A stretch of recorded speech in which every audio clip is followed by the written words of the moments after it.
The day my life changed, I was stuck in traffic on the garden with a lukewarm Tim Hortons in my cup holder and a presentation deck I'd been up until 2 a.m. fixing for someone who would never say thank you. I was 29, 4 years into Meridian Capital Group, one of the mid-sized investment advisory firms on Bay Street that wasn't flashy enough to be famous, but handled enough institutional money that the people inside it walked like they were.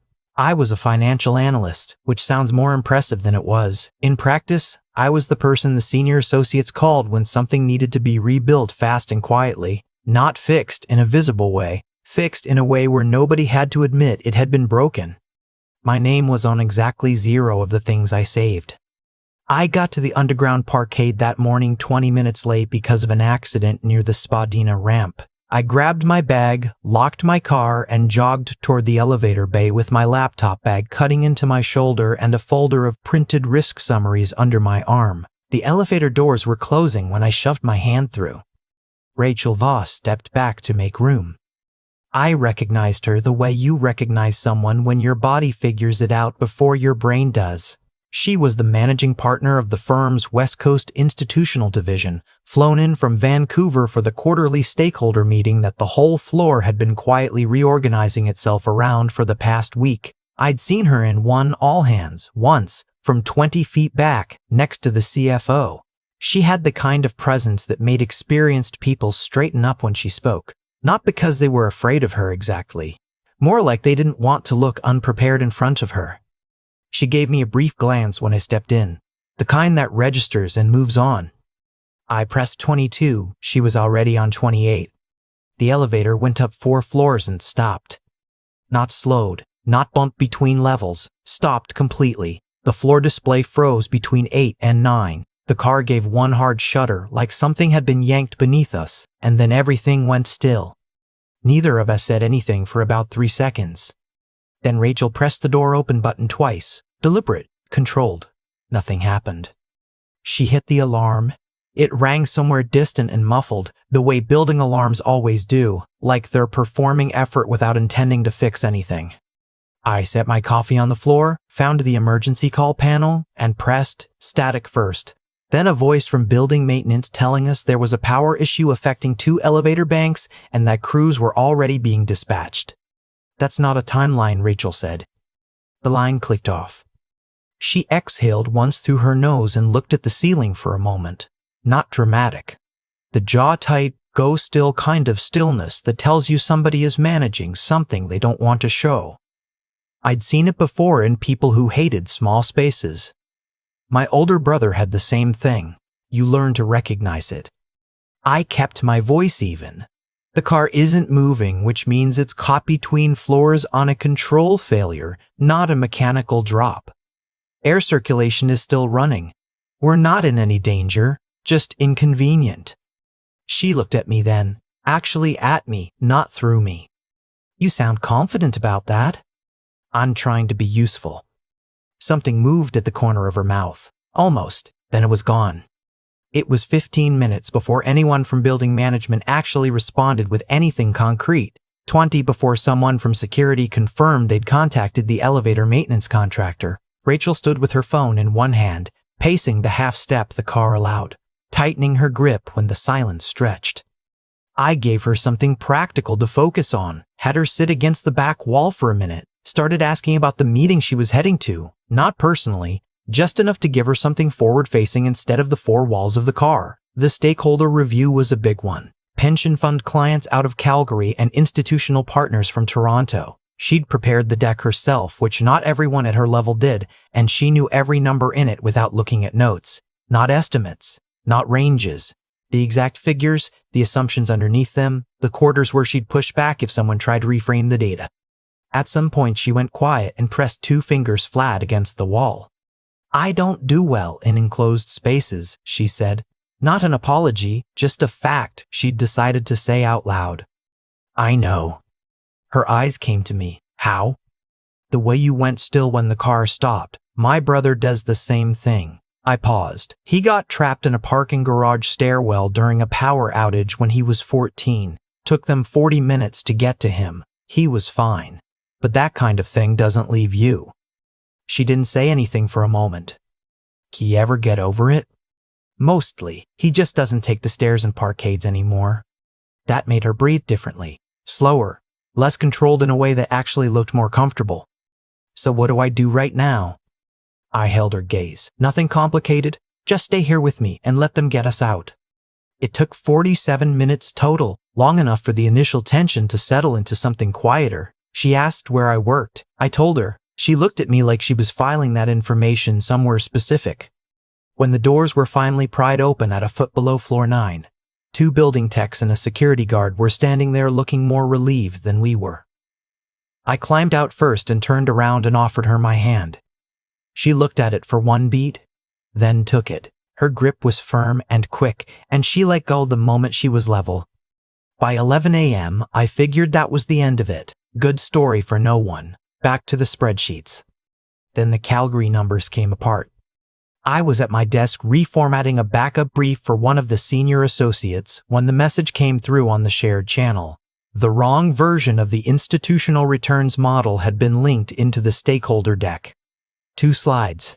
The figures were off by a wide enough margin that if the pension fund partners pulled the same quarterly data during the meeting, someone was going to have to explain a discrepancy in real time to a room full of people managing billions in public retirement money.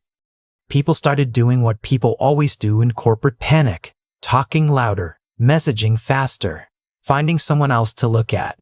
I pulled up the shared drive, found the version mismatch, traced it back to an autosave that had overwritten the corrected file at 7:43 that morning. I rebuilt the linked references, validated the figures against the source model, flagged the 2 corrected slides, and walked a printed set into the meeting room before anyone had asked me to. Rachel looked up from the table. She looked at the packet, then at me. How long to fix the live deck? 4 minutes for the slides, 7 if you want the appendix cross-checked. Do both. I did. I stayed near the back wall while the meeting restarted. 40 minutes in, one of the Calgary partners asked about the revised distribution assumption on slide 11, where it came from, whether it had been stress-tested against the rate environment. Rachel didn't look at her director. She looked at me. And because I already knew the answer, I gave it. Clear, brief, with the exact stress scenario and the quarter it had been modeled against. The room shifted after that. Small shift, the kind that doesn't announce itself, but I felt it. Like I'd been part of the wallpaper for 4 years, and someone had finally turned the lights up. After the meeting, I was packing my things when Rachel appeared beside the table. "Marcus Hale," she said. I nodded. She studied me for a second, directly, not warmly. "You kept 2 situations from becoming expensive this morning." I didn't know what to do with that, so I said what was true. I just handled what was in front of me. Her expression shifted by a fraction in a way that looked like approval she hadn't planned on. "Come up to 28 at 5:30, she said. "I want to talk to you about something." Then she walked out, and for the first time in 4 years at that company, I had the feeling that being noticed might be more complicated than being invisible. At 5:30, I took the stairs. Rachel's office was in the corner of the executive floor with glass on 2 sides. You could see the lake from one window and the financial district from the other. She was at the round table instead of the desk, jacket folded over the back of a chair, reading through a printed deck with a red pen. She looked up when I came in.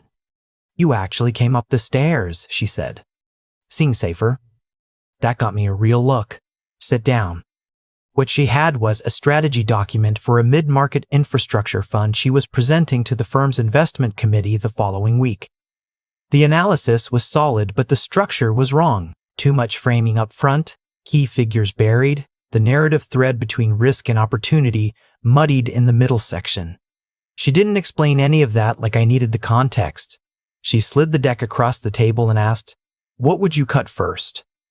I read it for maybe 30 seconds and told her. Then she asked what I'd move, what the committee would push back on, which page would make the head of risk management interrupt, where the transition between market context and fund thesis fell apart. It stopped feeling like a conversation and started feeling like something else, an evaluation I hadn't known I was in.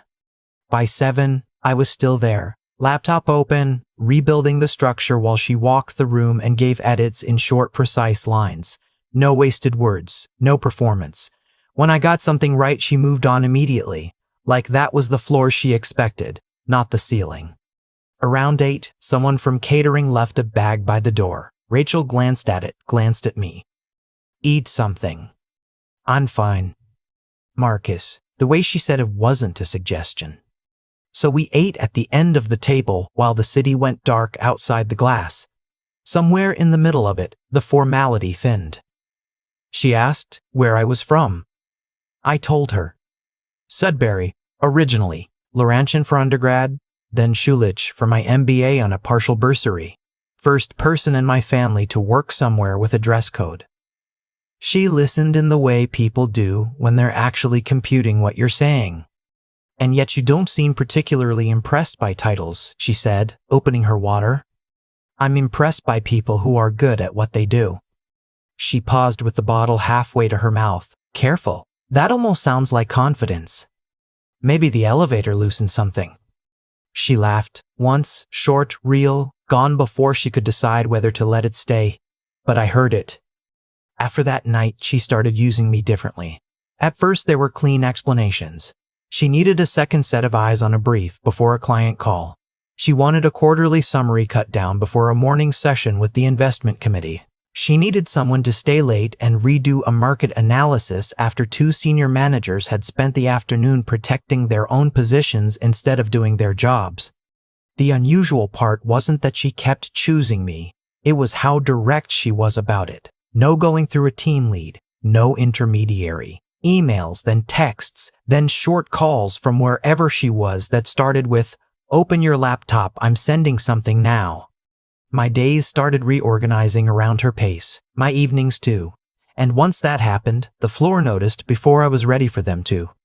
A vice president who used to call me chief suddenly started using my full name in meetings. One manager asked, too casually, why I was on the distribution list for a strategic brief, 3 levels above my band. Another stopped talking when I walked into the kitchen and didn't start again until I'd gone. Nobody said anything plainly, they never do. But you could feel the pressure changing in a room the moment you walked into it. The way people angled their bodies. The half-second calculation before they decided how much to acknowledge you. One Thursday evening, after a brutal prep session for the committee review, Rachel came out of the conference room, looked at me still standing by the wall with my notes, and said, "Are you heading home?" Eventually. "Come with me first." It wasn't framed as an invitation. It was phrased like the next item on the agenda. Her driver took us to a restaurant on King West. I'd walked past 100 times without ever going in.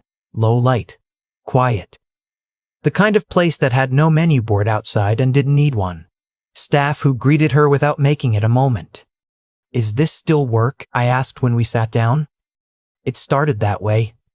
That answer sat between us for a moment. Dinner was supposed to stay professional. It kept slipping. She asked me what I actually wanted from the firm. Not the version I'd given a performance review, the real one. I told her I was tired of being the person people trusted privately and overlooked publicly. Tired of fixing problems that got credited to the person who'd made them. Tired of being useful in the least visible way possible. She watched me for a long moment. "That can change," she said. The way she said it didn't sound like a promise. It sounded like something she'd already partially decided. When dinner ended, it was raining. The kind of March rain that doesn't commit to being snow and doesn't bother being gentle about it either. Her driver was 8 minutes out. We stood under the restaurant's awning while traffic moved through the wet yellow light on King Street, and for the first time since I'd met her, she looked tired instead of composed. Not diminished. Just human. "Do you know why I keep pulling you in?" she asked. I should have played it safe.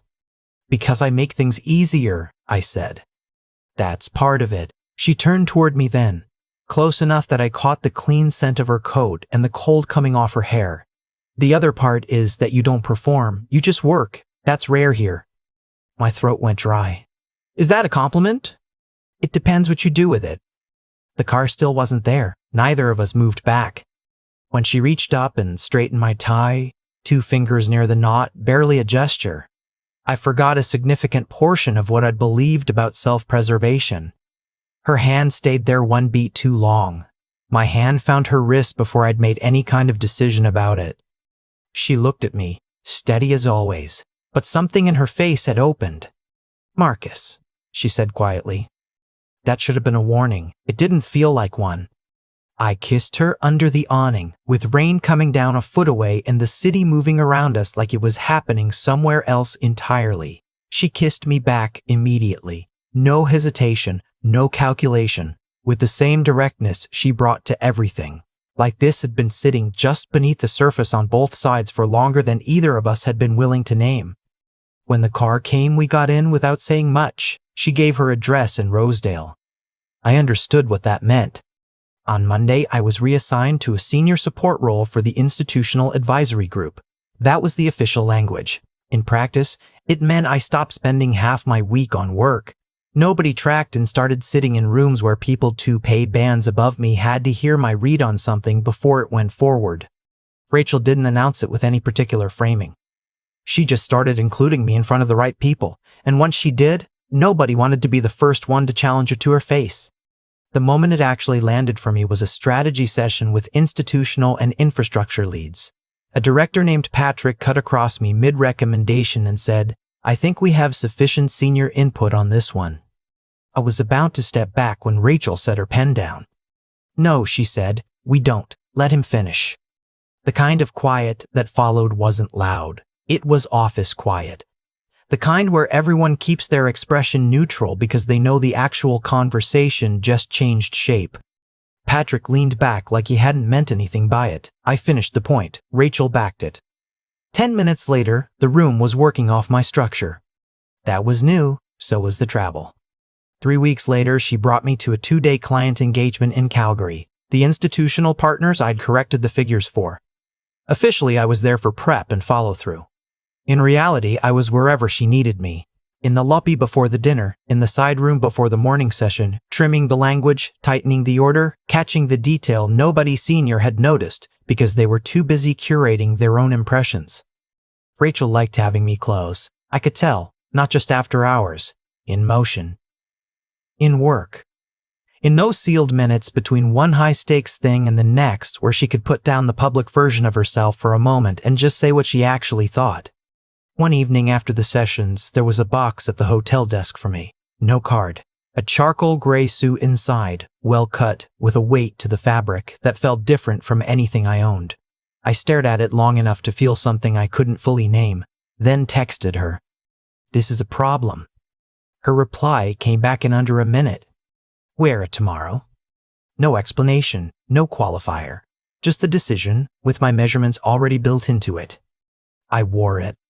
The next morning, I passed my reflection in the hotel lobby mirror and barely recognized myself. Not because I looked richer, because I looked like someone the room might actually listen to before deciding whether I belonged there. They did. That was the part I hadn't fully prepared for. Back in Toronto, the whispers got less subtle. I heard them in the edited versions at first. A pause that ended when I walked in. A comment cut short near the printer bay, a manager from compliance asking, with performed casualness, why I seemed to be in every sensitive prep chain now. Then Patrick cornered me after a meeting in the 3rd floor conference room and said, "You're moving pretty fast for someone who was reformatting decks 8 months ago." Maybe I was better at it than people thought. His smile went flat. "Maybe someone likes having you around." He said it in the particular way that means exactly what it sounds like, and a few things beyond it. Before I could respond, Rachel stepped out of the adjacent room. She looked at his face, then at mine. That was all she needed. "Patrick," she said, "walk with me." He did. By the end of that week, 2 of his key files had been reassigned and he was no longer on the review chain for anything tied to Rachel's division. Nobody needed it decoded. The information moved through the floor on its own. That was when I understood the full shape of what was actually happening. She wasn't just giving me access after hours and leaving me to manage the fallout alone. She was changing the conditions, moving friction out of the way, taking people who had treated me like filler and making them recalculate. And once I saw the shape of it, I couldn't unsee it anywhere. New files appearing on my calendar without me asking, moments in meetings where she'd look to me before anyone else in the room, senior people watching me differently now, Not because I was easy to overlook anymore, but because I wasn't. One night, after everyone else had gone, I was in her office cross-referencing the numbers for a quarterly summary when she came around the desk and stood beside me. "You stopped looking surprised," she said. "I'm still surprised." "No, quiet. Now you're adapting." She rested one hand on the back of my chair, close enough that the room changed the way it always did when the space between us shortened. I looked up at her. "Did you plan this?" Her expression barely shifted. I noticed what was already there. That answer stayed with me, because by then, two things were true at the same time and I'd stopped trying to separate them. I wanted her more with every week that passed, and my entire professional life was being reshaped because she'd decided I was worth the effort of moving. By autumn, I wasn't the person people flagged for cleanup work anymore. I had a real title, a seat in rooms that used to happen 3 floors above me, a calendar full of meetings where people had to engage with my read before anything moved forward. I dressed differently because it was now expected. I spoke differently because I'd learned that in certain rooms, the silence you leave gets filled by whoever is most comfortable with power. So I stopped leaving it. The whispers didn't stop. They changed register. What started as disbelief moved to mockery, then to suspicion, and by late fall to something closer to caution. People still talked, but they did it around me now rather than over me. I felt it in the pause before someone decided how respectful to sound. That was a real difference. Rachel kept pushing. She had me lead prep on one of the firm's major portfolio renewal processes. Then she put me into a rate negotiation call that should have gone to a director and let me carry the difficult middle section when the conversation stalled. A month later, I was presenting operating risk analysis to a leadership group that had barely known my name the year before. I walked in with my notes tight and my pulse higher than I'd have admitted, and by the time I walked out, 2 of those people were following up with questions like I'd always been at that table. That evening, Rachel and I were in the back of her car moving through the downtown core. "You were ready for that 6 months ago," she said. I wasn't. She turned her head slightly. "You were, they weren't." That was how she saw things, not as a fixed hierarchy. More like a series of doors that most people never tried because they'd accepted from the start who was allowed through them. And once she'd decided I was one of those people, she didn't slow down. One of the last real pieces of resistance came in November.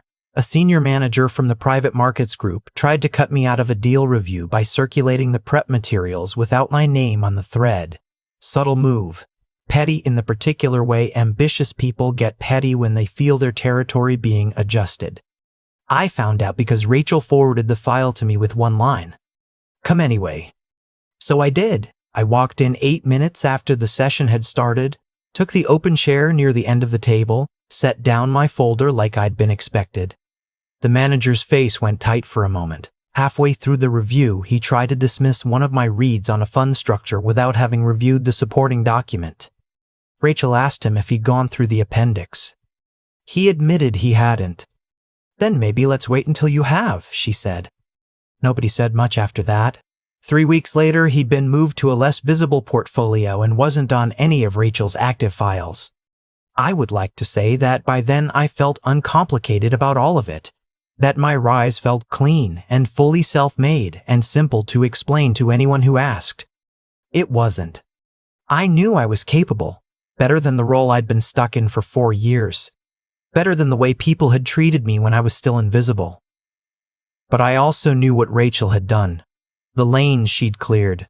The weight she'd put behind my name before I could have built that weight alone. And the strangest part was that the more clearly I understood it, the less I wanted to step back from it. Because what was happening between us wasn't built on something hollow. It was complicated. It was professionally dangerous in about 7 directions I could name. But it was real. Late at night, after flights, after prep sessions, after the city had gone quiet outside whichever window we were near, she would let herself go, still in a way I never saw anywhere else. No performance, no managing, just the tiredness and the sharpness, and that look she only gave me when the day was finally over, and there was no one else left to be composed for. I stopped trying to untangle what she felt from what she'd decided. By then, they were the same thing. The final turn came in February.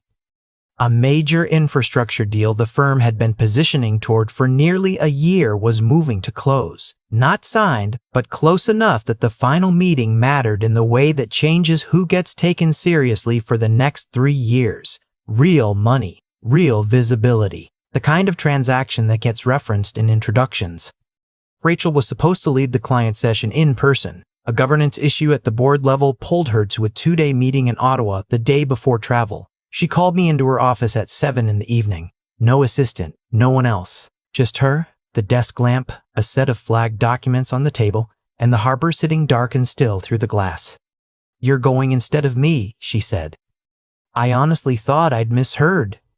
For the prep call? For the meeting. I looked at her. "Rachel, you know this account. You know where they'll push and where they're performing. You've been in every conversation they've had since Q3. That's not the point." She stood, came around the desk, and stopped directly in front of me. "It is exactly the point," she said. "They're looking for competence. Stop reasoning from the version of yourself that doesn't exist anymore." That hit harder than it should have. Maybe because some version of that old self was still sitting in the back of my head. The one who carried a lukewarm coffee into a parkade elevator in March and hoped nobody important noticed him unless something needed to be quietly fixed. She handed me the top folder. "Car to the airport at 5:45. Legal has the updated term sheet. Finance signed off this afternoon. I want confirmation of the revised terms before you board, and I want your call the moment you're out of the room." I took the folder. Then she reached up, straightened my tie near the knot in the same way she had that first rainy night on King Street and said, "Quieter now. Go show them what I already know."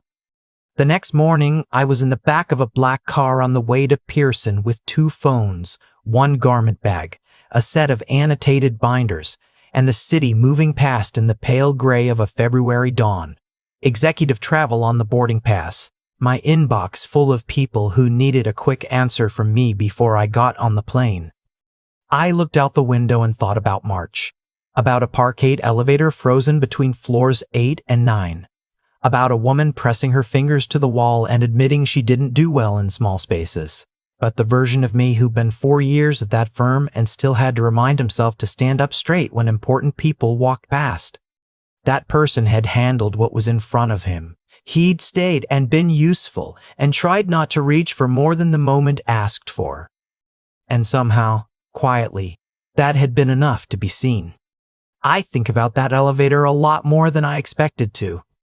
Not the 47 minutes of it exactly. More the specific moment when Rachel pressed the alarm button twice and nothing happened, and I made a choice to be useful instead of quiet. That was such a small thing. The kind of thing you could do 100 times in your life without it amounting to anything. But that morning it mattered, and I think the reason it mattered was that I'd already been doing it for years without anyone watching. That's the part I keep coming back to. The work I'd done before she ever noticed me. The late nights fixing things with my name on. None of it. The problems I solved cleanly and handed off to people who accepted the credit without blinking. None of that felt like it was building toward anything. It just felt like survival. Like the minimum required to stay in the room. But something was accumulating. I just couldn't see it yet. Rachel saw it, and I've thought a lot about why she trusted what she saw so quickly. I think it comes down to something simple, which is that I wasn't performing competence. I actually had it. There's a version of this story where I'm a good actor who knew how to impress the right person at the right moment.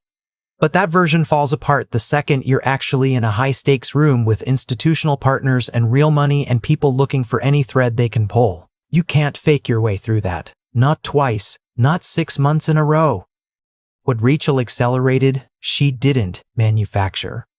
I had to keep reminding myself of that when the whispers got loud. When Patrick made his comment, when I felt the discomfort of being seen and found myself half wanting to shrink back to something smaller and safer, the temptation to discount what was happening, to say it was all her, all proximity, all circumstance, was real. And I think for a while I used that doubt as a kind of protection. If it wasn't really mine, I couldn't really lose it. But you have to be honest about what you're made of. Not arrogant, honest. There's a difference. Arrogance assumes without evidence. Honesty just refuses to pretend the evidence isn't there. I also had to be honest about what it cost. The isolation of moving fast in a place where most people are waiting their turn. The awareness that some of what opened for me opened because of who was in my corner, and that not everyone gets that, and that's genuinely unfair. I didn't earn Rachel's attention through some pure meritocracy. The circumstances of one broken elevator put us in the same small space at the right moment. But I showed up for that moment. I stayed steady when it would have been easier not to. I kept doing the work when no one was watching, and I kept doing it after everyone was. That's the only part I fully own, not the luck of the moment. The decision to be ready for it. And when Rachel handed me that folder in February and said, "Go show them what I already know," I understood something I'd spent 4 years not quite believing. That being seen isn't something that happens to you. It's something you make possible, slowly, by being exactly who you are in every room you're allowed into, whether it matters that day or not. It always matters eventually,